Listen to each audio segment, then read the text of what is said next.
حبيت نقول لكم اللي دول متقدمه برشا وغرقت، معناها مش كان تونس، برشا دول، فرنسا،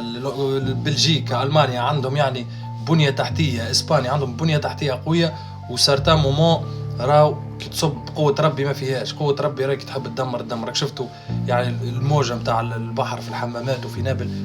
تفادليك بركة راو عادي ولاية كاملة تمشي، فهمت؟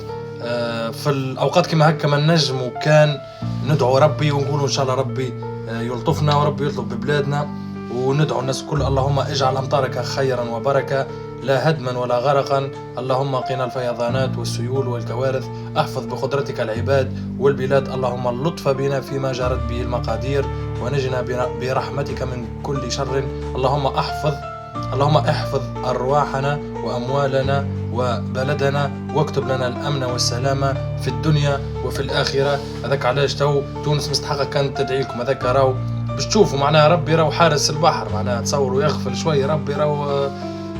معناها كرة أرضية كاملة تنجم تتبلع، مش كان تونس، فهمت؟ هذاك علاش الأوقات هذه نواجهوها كان بالدعاء وبعض البنية التحتية.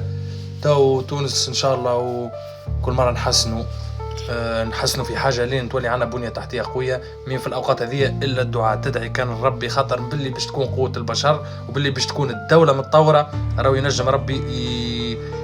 في لحظة في رمشة عين راو يبي الدولة كاملة يفسخها.